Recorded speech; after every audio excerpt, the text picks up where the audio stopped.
Hi artist, Miss Flashier here. Our final week for Monet's bridge. This week we are going to make the bridge and the little bit of lilies. They're really tiny, so we're gonna do it with tissue paper again, but a little bit differently than we did the background. So you should have this ready to go. Everything's dry now. You're gonna need your white glue again. You're gonna need some kind of construction paper, whatever you have left that is dark and will show up. I'm using dark blue. You can use brown, black, something that'll show up and look like the bridge. I know in the painting it's a light green, but I think that if we do it that way, it'll blend into the plants too much, so I want something darker. For the flowers, I would like you to use a warm color. Actually, I'm going to take yellow out because we already used yellow.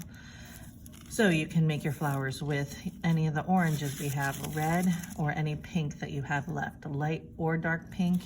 You can mix them up. Remember, all of this is cool colors except for the little bit of yellow we used. So if you wanted to pop out the flowers, I would use a warm color. Okay, so let's start with the bridge. Okay, so I cut all these little pieces for the people who are going to be in class. You can just cut. I'm going to start to, we're going to use these as like building blocks. So we're going to build our bridge across. I'm going to use this, the white glue, because your paper's all kind of like bent because we use so much water. I'm going to use the white glue because it'll stick better. So I'm just taking a little that we have on the lid. I'm going to start up here with the top part of the bridge, okay? And it's going to curve like a short rainbow, okay? So we're going to keep gluing. And because they're small pieces of the blue that we're using, it's going to be easy to build with. If you cut your pieces too long, you're not going to be able to make the rainbow shape. Okay, there we go. Now my bridge is connected over the water. This is just the top of the bridge. Now we're going to make the lower part of the bridge, which is right here. Okay.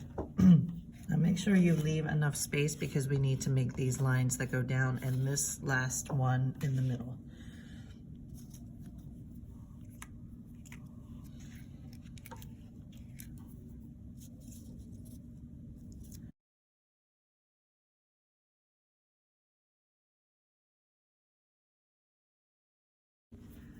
Okay, so now I'm going to do this little line in the middle of the bridge. You don't need to do it, but I'm going to cut my little pieces a lot skinnier than the ones that we had already so that it fits better. My bridge kind of looks like a railroad track now, so I want to make it a little more bridge-like. Okay, so, and you're just going to do the exact same thing that you did for the top and the bottom all the way across. Okay, so there's our bridge. It'll look better once all the glue dries. You probably kind of can't see what's happening with it yet, but we'll look at it in class next week. Okay, so flowers. This week we're going to rip it and we're going to roll them into little balls. And wash your hands between the bridge, unlike me, and the flowers, because I have a lot of glue on my fingers right now. But we're gonna get more glue on because we have to stick these little flower balls onto our project. And if you look, they're really tiny in here, so you can put some closer in the water and some further in the water. And that is our project for this week. We are all finished, and I would like everyone to have a great spring break, and we will start something new